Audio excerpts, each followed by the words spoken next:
Tamerlan Tsarnaev. FBI fumbles as it tries to cover up false flag asset Tamerlan Tsarnaev. Kurt Nemo's got an article that just breaks down the intelligence connections, all of it. The family's now saying the FBI called their son after the bombing and right before he was killed, that he was loaded in a car naked, that is indeed him, and then run over and then shot. Eyewitnesses are saying they saw that as well, ladies and gentlemen. This story is breaking up at Infowars.com and PrisonPlanet.com. Mother of suspected bombers claims FBI called eldest son after bombing before fatal shootout. Congress exploits our fears to take our liberty. Ron Paul. Tsarnaev aunt claims naked man in video is Tamerlan. Shocking footage. Americans order out of homes at gunpoint by SWAT teams. I mean, I don't know. Imagine Austin. There's a lone shooter out. I mean, one thing they said, we're shutting this building down. We think he's in it. They come to your house, say, come out with your hands up to everybody. I know. I'm done. This is totally unconstitutional. Now, I'm going to go to your calls in the next segment, I promise, and then we're going to get Joel Skousen to pop in with his take. But all the experts I trust, not just me, are saying this is a staged event. One thing I want to plug here before we look at what they're trying to ram through while we're busy in the media circus that is this quasi-staged event, bare minimum, WIWA in Jacksonville, St. Cloud, Florida.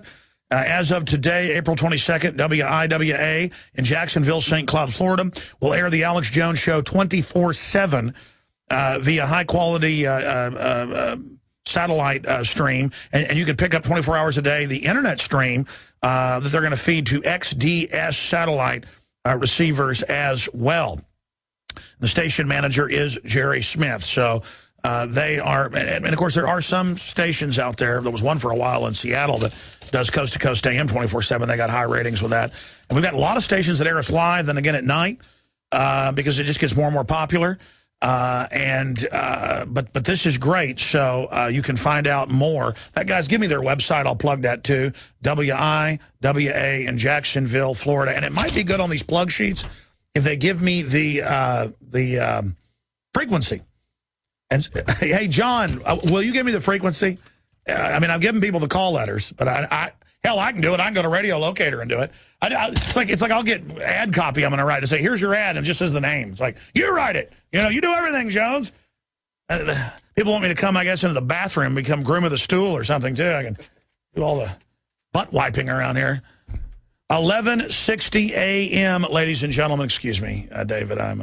That's a good way to introduce this hour. Family show, I apologize, folks. I'm not complaining. It's all the time. It's like, there, plug this new station. Oh, yes. Did you say 1630? Oh, 1160. 1160. See, because I got to get it live down my ear, you know. 1160. There you go, in Jacksonville, St. Cloud.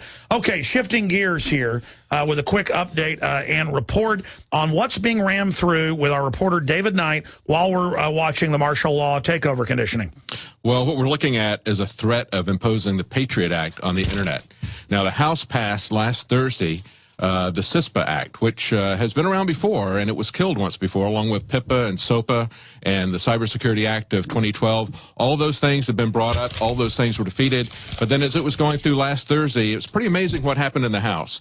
There were a lot of amendments put in to try to protect privacy. They weren't even allowed to be debated. You had one amendment that said that they had to get a search warrant before they looked at people's private papers and their internet communications, which, of course, would comply with the Fourth Amendment. That, of course, was not allowed to come in. But we also had the chair of the House Committee on Homeland Security, Mike McCall, said, in the case of Boston, they were real bombs, but he said, we need to arm ourselves against digital bombs that are on their way. And so that's what they did to try to ram this through, because the other bills, most of them were set up around copyright issues. But now when they say security, the Republicans are just falling in line left and right. It has not passed the Senate yet, and Obama says he's not going to sign it, but of course he said that about the NDAA, so we can't trust that. But it's been defeated in the past. And they're also saying because of WikiLeaks they want it. WikiLeaks was a good thing, exposing their criminal activity. Right. So they're saying, hey, we want to keep covering up our criminal ops. You can't talk about these efforts to try to keep the Internet free without talking about Aaron Swartz.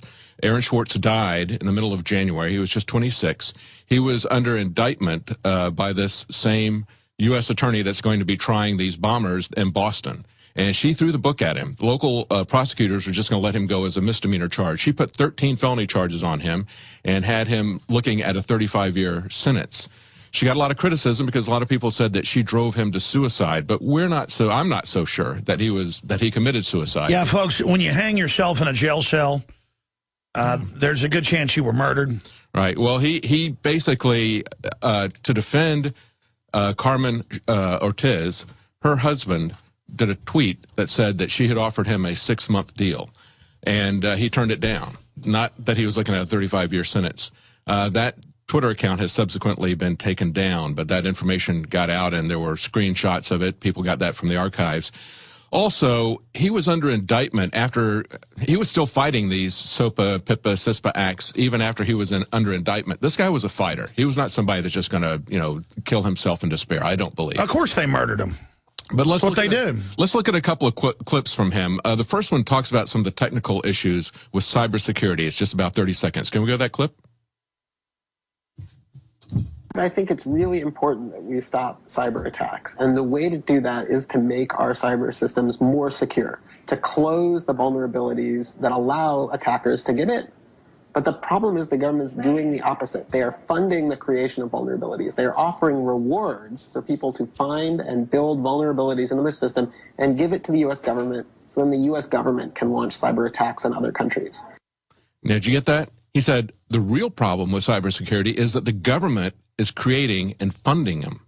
Our government is creating and funding them. 3 years ago, Kurt Nimmo wrote an article where the head of cybersecurity at the Pentagon, because it's already going, I mean, they're just trying to get statutory authority, said, we're launching cyber attacks, we're doing this, we're building back doors. That's why they say the Chinese chips in our missiles and stuff, it's not our missiles, it's globalist missiles, have these back doors, because that was ordered in the specs. Everything has back doors. Absolutely. And like you said before, they basically have to tell, in the same way they have to tell people when they're going to pull something off, they also seem to, even though they directly violate the Constitution, they are definitely trying to get this passed as a law, even though the law is unconstitutional. They feel that if they can get a law passed, and if they can get the Supreme Court to sign off on it, just like Acevedo was saying about gun control, he says, it doesn't matter what the Constitution says or what the constitutional sheriffs say.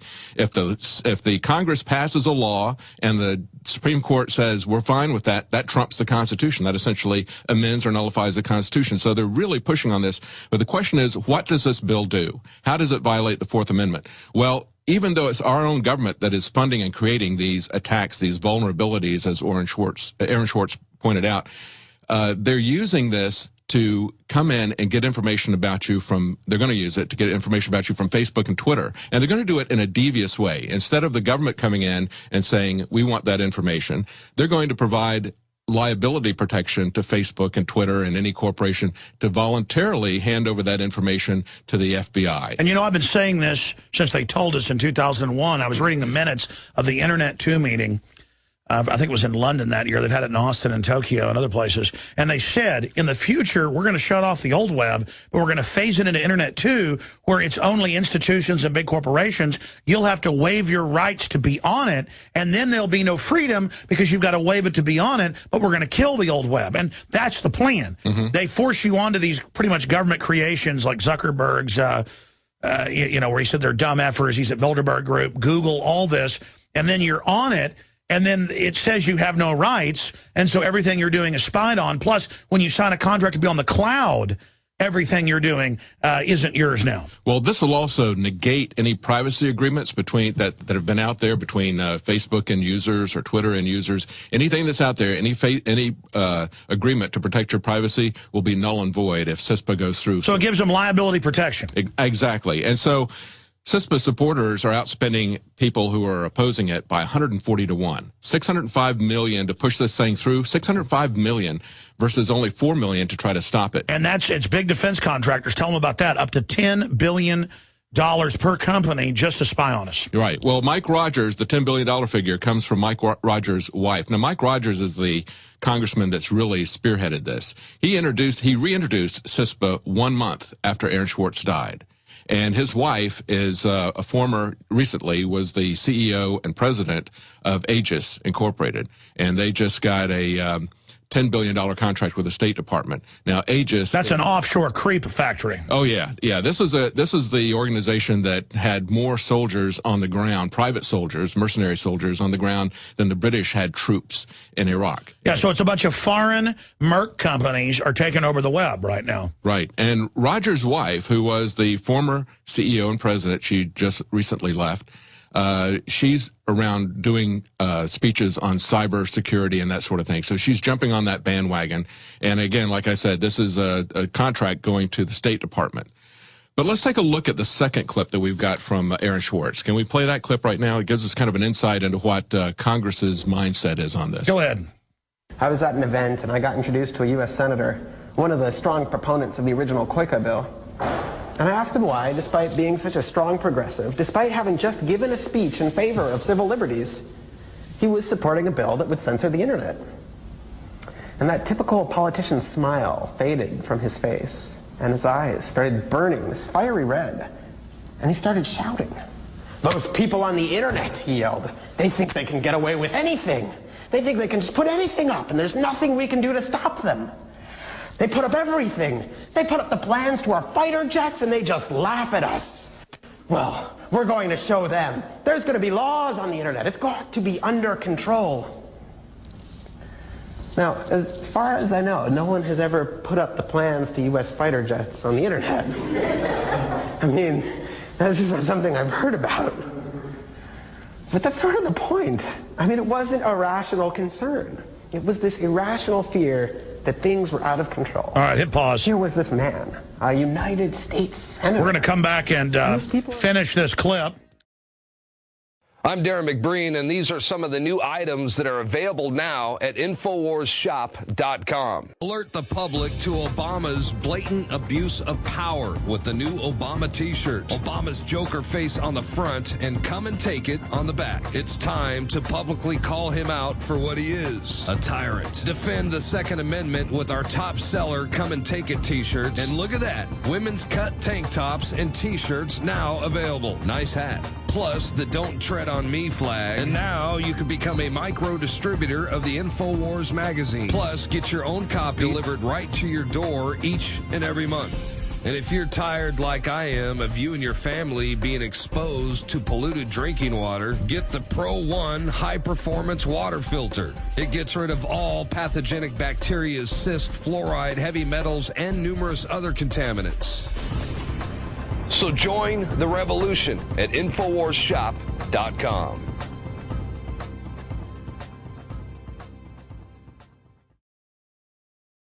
All right, going back to David Knight here with us, Infowars.com, nightly news reporter. The full clip we're going to play on the nightly news tonight when you do another piece on this, but there's a lot of these clips. Aaron Schwartz was a leader, and he was a real liberal, not one of these fake tyrants. And absolutely, the globalists are already stealing money left and right, $85 billion a month. All of this is happening. All of this is going on. They're getting away with everything, but they realize the public is finding out what liars they are, so they want to censor the web. But isn't the genie already out of the bottle? Well, people are waking up, and what I was going to show from that clip was that Aaron Schwartz kind of woke up. Here was a guy that he thought was on his side because he kind of bought into this left-right paradigm. It's like, oh, this guy's a good liberal, and so therefore he cares about civil liberties. And he was surprised to see the anger and the hatred in that guy's attitude when he started talking about, oh, these people on the internet, they're absolutely out of control. Exactly what we saw in these press conferences last week where they said, don't look at anything except what we give you. Right? And we heard that again. They actually said, only look at what we give you. Right. And we heard and they're in the news saying it's bad that citizens can look at photos. And we heard that at Sandy Hook as well. They want absolute total control of the flow of information as well as control over your life. The internet's meant to surveil us, not allow us to surveil them. Absolutely. And so he woke up to this and he said, you know, this was not somebody weighing the pluses and minuses of what would be good policy as he would think from a liberal perspective. He said, this is the attitude of a tyrant. That's the way he ends that clip. This is the attitude of a tyrant. And so what we're hoping is that people on the left as well as people on the right who would not typically care about this, because a lot of times when you mention security and you see a lot of the same people who are fighting so hard to stop the government from taking their Second Amendment rights, they're not really interested in CISPA. That's not really their issue, or civil liberties. Because they think, well, I've done nothing wrong. So what if they surveil me? The government's run by foreign banks and mercenary groups. They want to use it to plant stuff on you, to control you. You're like, well, why is it wrong if they went door to door and made people come out with their hands up? What's wrong with that? If they can do that, they can condition people for the door-to-door gun confiscation. If you're like, what do I have to hide if the troops check my bag again and look at my papers? I'm a good guy. What if they're on a bad mission? There's a reason we have a Bill of Rights and Constitution and checks and balances, because it will always be used to abuse us. And it's not about things like a fighter jet plans being put out there. It's about things like State Department memos being leaked by WikiLeaks that show their criminal actions of what they've been planning. Yeah, they don't want it out with, exactly, they don't want them going, we're criminals and murder these people and, yeah, torture these people and torture their families, and we do the criminal now, the unconstitutional later. That's right. Exactly. That's the memo that came out from Henry Kissinger. We do the illegal, we do immediately, the unconstitutional takes a little while longer. That came out in WikiLeaks. They don't want you to see that kind of stuff. So that's why they want to get a gag around the internet. That's why they wanted to get their hands around the throat of the internet and stop this kind of stuff. Hey, people in the federal government, they had a colonel the week before 9/11 write an article in the Washington Post saying the government may stage a terror attack, trying to warn people. A year before 9/11, they accidentally declassified in the stacks Northwoods. They're trying to warn us. There's good people in there. And look at how they're going after all the whistleblowers. Right. Oh, yeah. Back in North Carolina, Senator Richard Burr, before I came out here, he put in a bill specifically to go after whistleblowers. Very harsh penalties for whistleblowers. They're trying to shut this down. And even if you don't have anything to hide, they have something to hide, and we need to know. Hey, they're calling whistleblowing. They're wanting to put you in jail if you. It's basically making everything in government classified. Yes. And then, well, you've seen them, the cops trying to put people in jail for life if you film them in public. Right. The government is out of control. It's the danger. Right. And it uses these stages in 1 minute. What do you make now of the Boston stuff? Well, the pattern of the younger brother just doesn't look like he's somebody that was involved in this, that he knew what was going on. I mean, he's tweeting after this happened. He's going to a party Thursday night.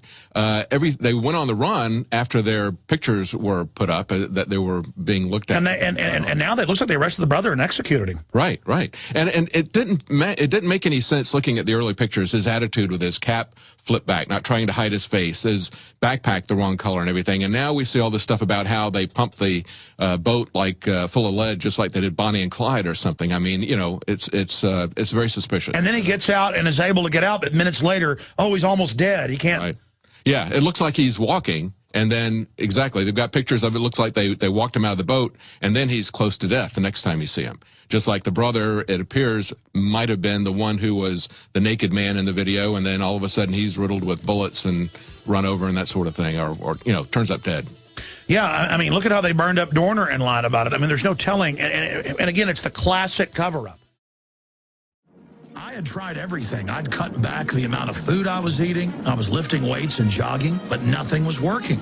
My body was literally starving for minerals and trace elements as well as key vitamins. And as soon as I had that, I immediately could eat half of what I was eating previously and be satisfied. Now, there are hundreds of great products at InfoWarsTeam.com, but I want to point out the 3 that have helped me lose 37 pounds in just 2 months. Products like Beyond Tangy Tangerine, Pollen Burst, and Rebound. When I started taking the Tangy Tangerine and other products every day, I lost more than 37 pounds in just 2 months. Now that's results. I want to challenge my listeners to go to InfoWarsTeam.com and to order just 3 of their products, and you will see the changes in the way you look, feel, and in your appetite almost immediately. Start your journey to health and wellness today. InfoWarsTeam.com. Now it's got more signs than ever. We know there was a drill. We know they lied about that. We know they had a bunch of patsies on scene. As of Wednesday, they were going to go with its right-wingers. And they had White House people out saying, yeah, that's who it's going to be. Wait the next day. There's going to be something big happen.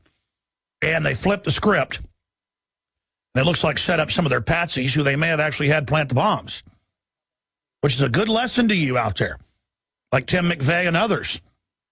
You do not want to be part of this. They will set you up in a minute. McVeigh was real mad about the mission and told Terry Nichols and others about it about a week before. But he still went ahead with it because he was under orders. And you know what they did to him? Same thing with Lee Harvey Oswald. And now it's just hands down the FBI knew who they were when they put their picture out. And then called them up, if the mother's accurate, and said, we're going to come on by and get you. And then they, for whatever reason, drugged him up or had already shot him, laid him out, ran over him, and then shot him up a bunch more. And then they wanted that other brother bad. And they tried to kill him. But media had gotten their cameras on it, so they were unable, after shooting hundreds of rounds into it, when he actually got up, oh, my goodness, you know, he's unarmed with his hands up. Don't worry, we'll get him in the tent. Get medical personnel over here to help him out.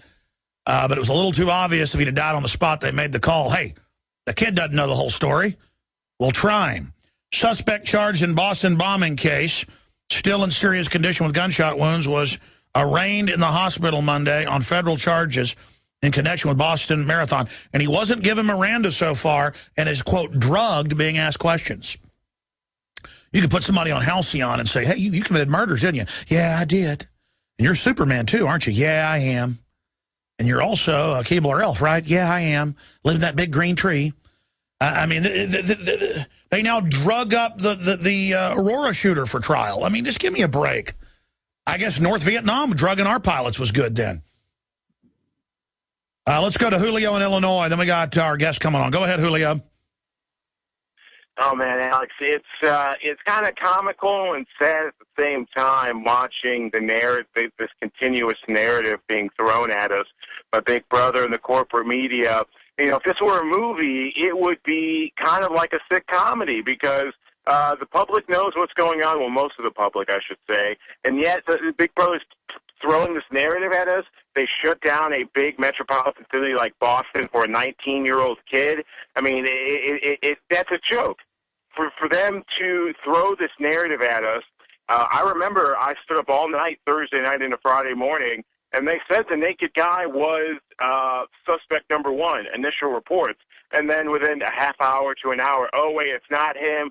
It was just someone else. They wanted him naked because he may have had bomb residue on him. And Alex, quickly, I called your show. You interviewed me last July after the TSA and Amtrak police followed me after I released the video. Yeah, they said you cannot fill them on the streets of Chicago. Yes. Right. I mentioned a document from Homeland Security and Homeland Security and the FBI. They did a roll call after the Aurora shootings about how there were going to be bombings at large gatherings. And here we are a year later, and then boom, it happens. This is a false flag. They tell us what happens years beforehand, just like Operation Amalgam Virgo, 2 months, 10 days before 9/11. Bin Laden's picture on the document of an exercise that happened on 9/11. It's the same thing. They're telling us in advance what's going to happen. They tell the police, they get everything ready. It happens, and oh, now we have to give up more rights, as Peter King of New York tells us, or Miss Lindsey Graham. Well, yeah, I mean, that's what really tells you what's happening is the police think we're such animals. They now do proctology exams on the side of the street in Austin, Texas, and other areas, or the state police do on the highway with the same glove, multiple women. 4 orifices, just off the chart stuff. And now in Boston, the videos are emerging where they would just go door to door and say, come out, and have families, you know, with their children, you name it, come out with their hands up, and the cops would get in their face and grab on them. And I'm telling you, it's illegal, it's unlawful, it's martial law. And they call it security. They call it national security. And yes, you were on as a guest reporting for We Are Change. With all the footage that made the news, where the TSA is on the streets now saying you can't film them as they search people's bags and stuff without warrants. And it's just all part of the new government takeover where they're the new class, they're the new God, and it's all part of the conditioning. And this is what they train kids in public schools during drills, to come out with their hands up. And again, even if you look nothing like the people, just door to door, I mean, it's so pathetic. And hey, don't worry, cops. The globalists are doing this to take your pension funds. They're doing this, getting us ready for the financial collapse. And through that, we're supposed to all become collectivized and go on food stamps and stuff. But, I mean, I'm here to tell you, it's illegal. And if anybody would have said no, they'd have blown your house up, burned it down like Dorner, and said you were a terrorist. Good, that's more people for them to show off with and act like they're heroes and go after your family. Now, again, a lot of police are listeners of this show. And a lot of departments wouldn't act like this. But Boston is a town that I don't even want to enter because it's so creepy. And I mean, the police look like Fred Flintstone. And of course, after the lockdown ended, somebody found the guy on the boat because he could go outside now. And, of course, it was outside the lockdown. Visit Infowars.com and PrisonPlanet.com.